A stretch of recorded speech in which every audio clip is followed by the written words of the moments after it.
Sama-sama kita muliakan Ustaz Al-Musi beserta keluarga Paguyuban. Ya, Paguyuban. Pengajian rutin Paguyuban gotong royong tasbih Baitul Maghrib. Alhamdulillah, Bapak Ibu yang saya muliakan. Pagi ini kita bisa rohim bersama-sama tadi baca muhaddats lalu bersolawat Rasulullah SAW, dilanjutkan dengan tahlil. Mudah-mudahan apa yang kita jalani dicatat oleh Allah sebagai amal-amal yang baik, amal-amal yang soleh, dan menjadi tabungan kita saat di akhirat. Bapak Ibu yang saya muliakan, tabungan yang terindah yang bisa kita harapkan itu tabungan di akhirat. Apa itu? Iman dan amal soleh. Orang yang beriman dan menjalankan amal soleh, amal meniatkan karena Allah Subhanahu Wa Taala. Tentunya perbuatan-perbuatan yang tidak melanggar perintah Allah, tidak melanggar larangan Allah, itulah yang diniatkan karena Allah, itu namanya amal soleh. Apakah bisa kita rasakan di dunia ini? Ketika orang itu banyak berbuat kebaikan, benar-benar karena Allah, maka Allah akan menenangkan jiwanya. Seandainya pun ada kesusahan itu ada sebentar, karena asal daripada ibadah kepada Allah, zikir sholawat ini adalah akan menerangi hati kita, akan menerangi hati kita. Bisa dibuktikan, bisa. Kalau ibu-ibu bapak-bapak ada kesurupan, dibacakan ayat kursi, dibacakan sholawat, sikit-sikit kasih minum dia agak mau. Kenapa? Karena di situ ada pancaran bekas doa-doa itu ada turunnya. Ya, yang mana setan, jin kafir tidak berani. Berarti doa itu tidak sia-sia. Berarti ada asasnya. Dan itu apabila sering diucapkan orang, dibaca, diyakini dalam hatinya, maka akan menenangkan jiwanya, akan menerangi hatinya. Maka semakin orang itu banyak bersama Allah, baik duduk atau berdiri, di samping yang wajib, sholat, zakat, puasa, haji, amal-amal wajib, dihiasi dengan amal-amal sunnah, maka orang itu hatinya semakin tenang. Makanya kebanyakan orang ketenangan itu nyari pihak sholat itu pulang stres, uangnya habis. Ya benar. Berangkat semangat, sampai di sana apa dipilih. Kadang-kadang kalau uangnya banyak, kalau dunia, kalau uangnya sedikit dia perhitungannya besok belajar. Jadi tidak ada tenang. Tetapi kalau orang yang beribadah kepada Allah SWT, hatinya tenang, jiwanya tenang. Sehingga kalau seseorang jiwanya tenang, hatinya tidak ingin berbuat perbuatan dengan manfaat. Coba aja orang yang ingin berbuat sesuatu yang tidak ada manfaatnya bahkan memberikan diri sendiri, pasti orang itu kurang menyebut nama Allah SWT padahal dia beriman. Kadang-kadang melampiaskan ketenangannya saking ingin tenang. Ya. Dia modal murah apa itu? Kopi 5.000 sambil dapat rokoknya beli gratis. Coba di YouTube ada apa nih? Wifi-nya. Apa itu tenang? Tidak ada susah. Tidak. Ketenangan itu pada yang saya muliakan ada 3 dalam hadis. Yang pertama selalu beringat Allah SWT. Semakin banyak kepada Allah hatinya semakin tenang. Allah bidzikrillah tatma'innul qulub. Ini Al-Quran. Nasihatnya dari Al-Quran. Hanya dengan ingat Allah hatinya tenang. Makanya orang gak tenang, orang susah pasti lupa pada Allah SWT. Jangan orang marah. Orang kalau marah, orang pada tersinggung pasti dia banyak lupa pada Allah SWT. Orang terlalu banyak ngomong yang gak manfaat pasti hatinya lupa pada Allah SWT. Bahkan dalam kitab tadi disebutkan ada 3 hal yang menjadikan orang hatinya gelap. Apa gelap itu? Hati yang lupa pada Allah. Terlalu banyak ngomong, kayak raju hujan. Ketika dia ngomong lupa pada Allah SWT. Banyak orang gila ngomong aja gitu, kayak ada ya. Makanya pada zaman saya muliakan, bukan nggak boleh ngomong, ya, tapi ngomonglah yang bermanfaat. Kalau tidak diam, bahkan satu hati saya baca, saya punya buku kumpul hadis dari Sahih Bukhari. Saya kaget di situ. Dalam hadis disebutkan Rasulullah SAW, diam itu berbicara yang baik itu perak, diam adalah emas. Berbicara baik itu perak nilainya, ada apa-apanya. Tapi kalah dengan diam. Diam kan bagaimana? Diam yang diiringi hatinya dengan Allah Subhanahu Wa Taala. Kelihatannya dia mulutnya, tapi hatinya bertasbih kepada Allah. Ini yang menenangkan sifat. Jadi kalau ingin tenang, salah satunya yang pertama adalah banyak hatinya menyebut nama Allah, banyak lidahnya menyebut nama Allah. Orang yang banyak menyebut nama Allah dalam hatinya dan lidahnya itu biasanya utuh. Bahkan kata Rasulullah SAW, lidahnya basah, meninggal itu lidahnya basah, sampai dia dikubur sekian tahun lidahnya masih basah. Karena basahnya itu karena membekas di dalam lidahnya, membekas di dalam hatinya, tetap berkas sampai kiamat. Di sinilah kenapa orang tasawuf itu, orang-orang toriko itu derajatnya sangat tinggi. Kata Ghazali, perbedaan orang-orang tasawuf dengan orang-orang biasa sama-sama ibadahnya, ya, bahkan lebih banyak. Itu nanti derajatnya wasama wasumur. Tahu itu bahasa Arabnya bingung ya. Karena nggak ada di bahasa Arab. Wasama ini wasumur. Yang ada itu kan di Al-Quran wasama itu langit dan bumi. Tak, kalau bumi kurang dalam kasih sumur aja. Begitu sumur. Kenapa derajatnya lebih tinggi? Karena orang-orang yang hatinya selalu ingat Allah SWT, setiap detik, setiap saat dia ada pahala bersama Allah. Orang hafal Quran belum tentu dia setiap detik, setiap saat baca Quran. Tapi kalau orang tasawuf, orang-orang ahli tauriqah selalu ingat Allah, makan, duduk, berdiri ingat Allah SWT. Beda dengan orang biasa. Makanya benar di Al-Quran, hanya dengan ingat Allah dia tenang. Benar kata hadis Rasulullah SAW, bahwa ketenangan itu yang pertama selalu banyak menyebut nama Allah Subhanahu Wa Taala. Yang kedua, yaitu bertemu dengan ulama. Kalau bertemu dengan Pak Taryudi, Pak Ustaz, As-Syekh, As-Sohibul Fadilah, Sohibul Pisang, Sohibul Ambulan, kok hati itu datang? Ya, nanti tunggu saya datang aja. Ketemu ulama itu bikin hati tenang. Asalnya ibadahnya ulama itu nurnya memancar saya. Saya jadi ingat. Ada satu hari datang dari rumah, datang Surabaya, datang ke rumah dari Jakarta. Begitu nyampe orang-orang 22 kilo dia ngomong, sampai kilo bagus. Dikira itu nyampe saya masih sepanjang itu 20 kilo itu nyambung. Ya, itu awalnya bang. Antum saya begitu. Saya begitu turun di bandara, nanti saya itu berpikir kata Rasulullah. Kok nyambung saya?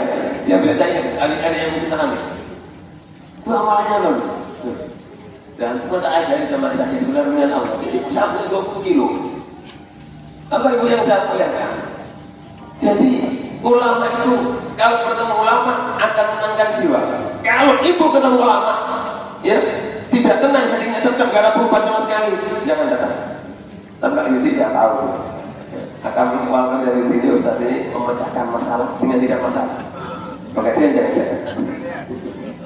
Jadi perjamaah yang saya muliakan, saya dulu tuh dikasih tahu dulu saya, sampai kalau punya cikus, kalau tanya gimana cara ketemu seorang wali itu, gampang. Gampang gimana? Sampai datang ke rumahnya, nggak ada orang. Datang silaturahmi ke rumahnya, nggak ada orangnya. Ketika sampai ada masalah susah, nggak ada orangnya saja, jangan ada orangnya. Duduk kira-kira 1-2 menit, susah itu hilang. Mati tenang, hilang. Itu nggak ada orangnya. Bayangkan kalau ada orangnya. Lalu kira-kira sudah tenang, akhirnya pulang. Nah nanti mulai pelan-pelan susah lagi. Tetapi yang asalnya susahnya 100%, ketika pulang akan berkurang. Barokahnya tadi ulama itu mungkin kurang 10%, mungkin kurang, pokoknya kurang. Ada. Itu ulama, itu wali seperti itu. Bahkan kata guru saya, lewat kampungnya saja terasa. Lewat kampungnya terasa. Saya itu ngaji di Lampung, rebutan ya, pondok pesantren, ya, rebutan mengisi. Dulu saya nggak laku. Saya pertama kali ngaji di Lampung seperti ngaji di tak surat kepada yang hormat sehat dan jadi boleh nggak saya ngaji di Pasir Santun? Dikasih syarat, boleh. Syaratnya apa? Nggak boleh minta amplop. Ini di Lampung, saya itu satu hari saya ngecek mujahadah, saya petunjuk berangkatlah ke Lampung. Saya nggak ada kenal orang. Kebetulan ada santri itu istrinya orang Lampung. Coba sampaikan sama pesantren, sama kiai, sama masjid. Iya kalau ada yang ngaji, yang mau saya ngaji, saya dari Surabaya ke Jakarta langsung ke Lampung. Gak usah disangkut, saya datang sendiri. Pulang berangkat kami jemput, pulang gak diantar gak apa-apa. Saya lagi tuh, saya supaya dia mau ngaji sama saya. Ditawari pesantren, gak ada yang mau. Kebetulan ada satu kiai mau, tapi saya ragu-ragu ingin tahu. Masa ada kiai datang sendiri, atau pesawat pulang pergi, gak disambut gak mau. Nyoba satu sekali, pondok pesantren Ahmad Surya. Waktu santrinya cuma 30. Waktu sekarang cabangnya ada 2 dan besar waktu. Akhirnya begitu saya ngaji di sana sekali, pertama kali masuk pesantren masuk. Namanya saya itu dari bendara langsung buru-buru, langsung ke pesantrennya.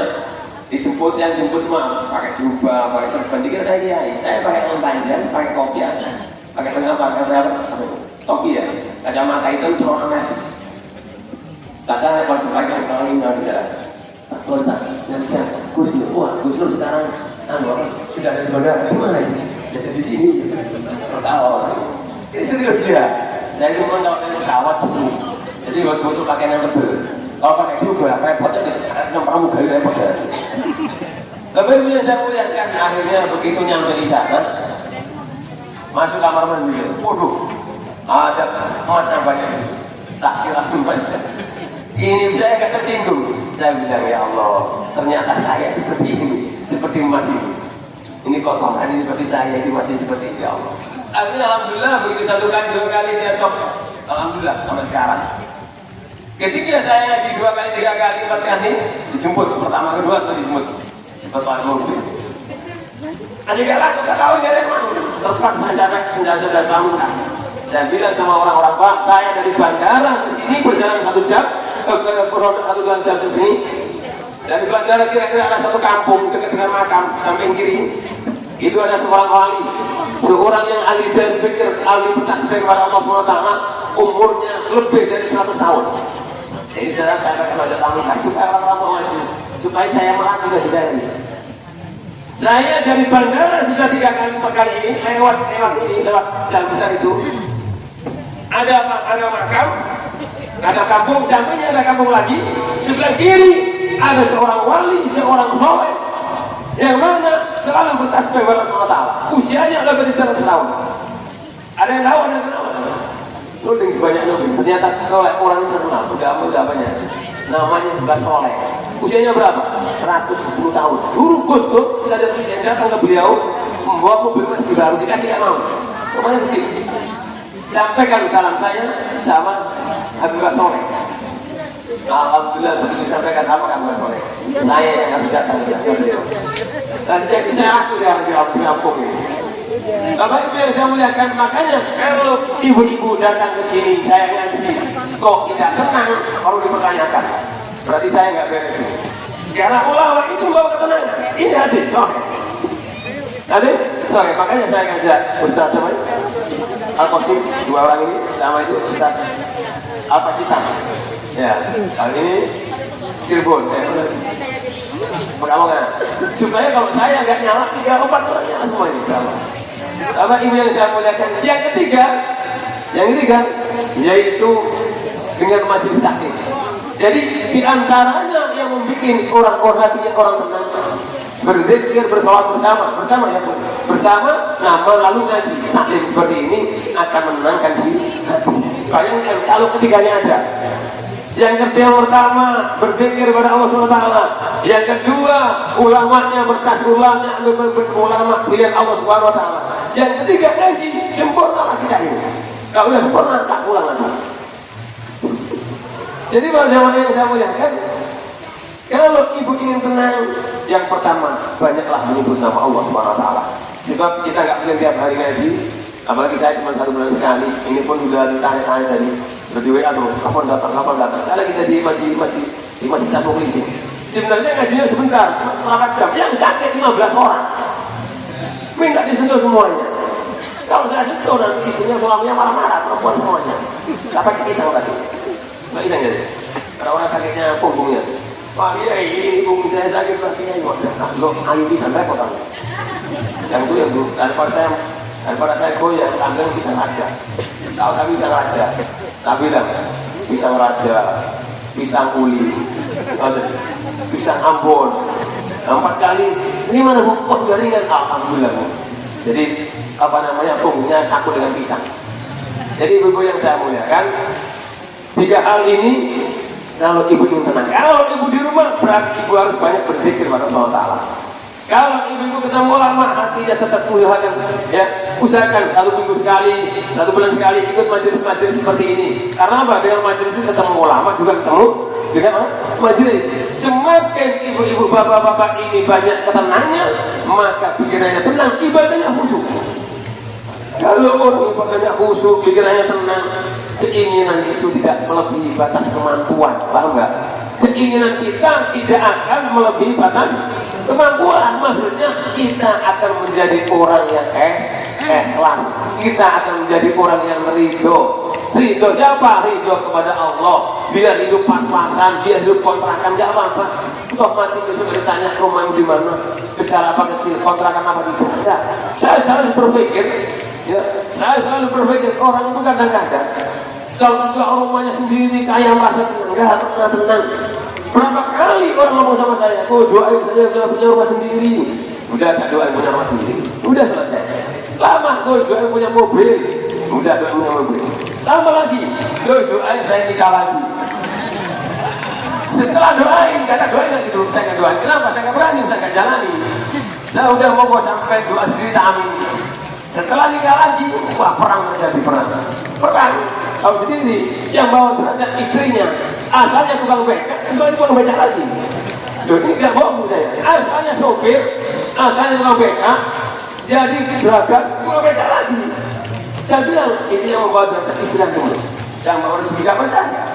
Apa juga ada asalnya tukang becak, jadi kemet, jadi sopir, perempuan lagi, habis lagi. Makanya ada 3 hal yang bikin orang jatuh. Harta. Kalau sudah harta ini, ya, orang udah punya harta pasti ingin jabatan, ingin jadi RT. Coba tukang beca, coba miskin, rumah kontrakan, mau jadi RT mau ya. Kalau berkemudian, kalau mulai kontrakan, kalau kaya sedikit aja, udah nyalon RT. Ya, mulai jabatan, RT mau sukses ingin jadi RT, RT mau sukses ingin jadi kepala desa, kepala desa ingin jadi presiden. Ini juga kemudian watak manusia. Yang ketiga, kalau sudah harta, tahta, dia akan yang ketiga. Kebanyakan jatuh di satu ada, jatuh, tapi yang paling banyak jatuh ketiga. Karena para bapak ibu yang saya muliakan, mari kita isi hidup ini yang hanya sementara dengan kebaikan-kebaikan. Paling gampang kebaikan itu dengan di rumah, dengan banyak dengan Allah. Banyak sebaiknya Allah, la ilaha illallah, subhanallah. maka sebenarnya sudah tidak lupa. Atau ketika mengangkat sesuatu, Bismillahirrahmanirrahim, ketika langsung Alhamdulillah, diusahakan wilayah mulut ini banyak ingat Allah. Lalu yang kedua, datangi majelis zikir, karena situ ada ulama, ada wirid, ada zikir bareng-bareng. Yang terakhir yaitu majelis seperti ini. Dan ketiga, ketika kita jalani ketiganya, maka saya katakan tadi, ibu, bapak-bapak akan menemui kehidupan dengan tenang. Rezeki itu baru yang saya melihat sudah ditakar oleh Allah Subhanahu Wa Taala sesuai dengan wadahnya masing-masing. Kalau wadahnya segini dikasih 2 liter pasti tumpah. Dan Allah pasti memberi ukuran sesuai dengan ukurannya. Dan ini sudah keadilan Allah Subhanahu Wa Taala. Kalau semua kaya, maka nggak bisa jadi miskin semuanya. Kalau miskin semuanya, maka juga bisa berjalan. Inilah kehidupan. Makanya orang yang bahagia, orang yang bisa menerima ketentuan Allah Subhanahu Wa Taala, orang bisa menerima ketentuan Allah itu ada 3, yaitu orang banyak ingat Allah, orang yang senang dengan ulama atau dekat dengan ulama, orang yang senang mendekati majelis-majelis zikir, majelis-majelis taklim seperti ini. Bapak Ibu saya muliakan, demikian yang saya sampaikan. Mudah-mudahan manfaat dan barokah. Al-Fatihah.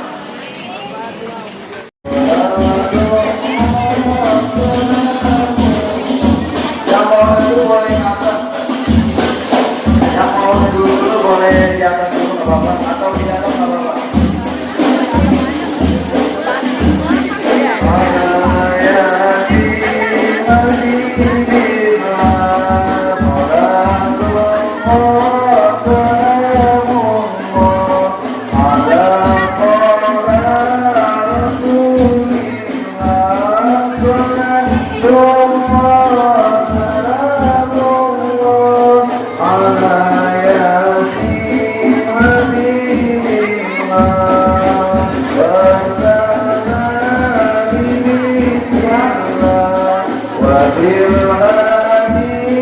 Rasulullah